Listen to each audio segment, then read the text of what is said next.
अस्सलामुअलैकुम। आज हम चने बटाटे बना रहे हैं। उसके लिए हमने काफ़ी सारा हरा धनिया ले लिया है। हरे धनिए को इस तरह से इसकी डंडी समेत लें, टेस्ट अच्छा आएगा। इसमें हम 3 से 4 हरी मिर्चियाँ मिला देंगे। ये हरी मिर्चियाँ ज़्यादा तेज़ नहीं हैं, इसीलिए हम 4 यूज़ कर रहे हैं। आप अपने हिसाब से मिर्चियों को कम ज़्यादा कर सकते हैं। इन दोनों का हमें मिक्सर में बारीक सा पेस्ट बना लेना है। आप चाहें तो इसमें पानी डालकर इसका फाइन पेस्ट बना लें। हमने 4 टेबलस्पून ऑयल गरम करने के लिए रखा है। ऑयल गरम हो जाने के बाद हम इसमें करी पत्ते डालेंगे। 15 से 20 करी पत्ते यूज़ किए हमने। हम इसमें 3 कप काले चने डाल देंगे, जिन्हें हमने बॉईल कर लिया है। हमने चनों को रात में भिगा दिया था और सुबह थोड़ा नमक डालकर बॉईल कर लिया है। हम साथ में 2 आलू डाल देंगे, जिन्हें हमने बॉईल कर लिया है और बड़े बड़े पीसेस में कट कर लिया है। फ्लेम को हाई करके हम पहले चने और आलू को अच्छी तरह से फ्राई करेंगे ऑयल में।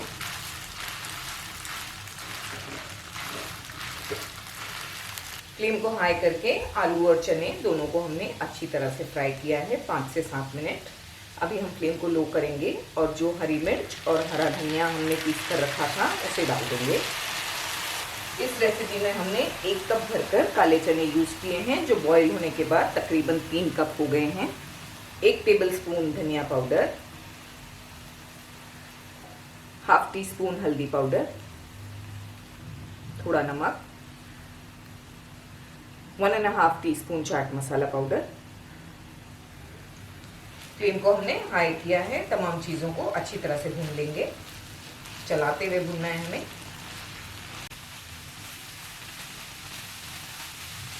अच्छी तरह से चनों को भून लेने के बाद हम इसमें नींबू का रस डाल देंगे। ये तकरीबन 1 टेबलस्पून होगा। 1 हरी मिर्ची बारीक कट करके, आप अपने हिसाब से मिर्ची को एडजस्ट करें। थोड़ा हरा धनिया बारीक चॉप करके। फ्लेम को हमने बंद कर दिया है। ध्यान रहे ये पॉइंट पे हमें फ्लेम को बंद करके ये तमाम चीज़ें डालनी है। 1 बड़ी प्याज बारीक चॉप करके, पुदीना इसे भी हमने कट कर लिया है हल्का हल्का सा। फ्लेम को बंद किया है हमने, बस ये गरम है। इसी तरह हमें गरम में ही इन्हें चलाकर मिक्स कर लेना है, पकाना नहीं है। तमाम चीज़ों को अच्छी तरह से हमने मिलाया है। इन्हें सर्व करने के पहले इसी तरह हम 10 मिनट रहने देंगे कवर करके, बाद में इन्हें सर्व करेंगे। सर्व करते समय हम इसमें और थोड़ा हरा धनिया और थोड़ी प्याज डालेंगे।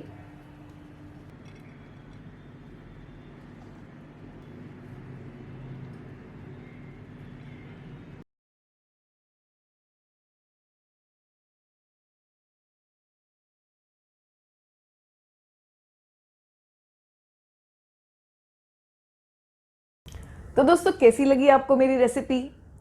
अगर आपको मेरी रेसिपी अच्छी लगी हो तो आप मेरे वीडियो को लाइक करें और शेयर करें।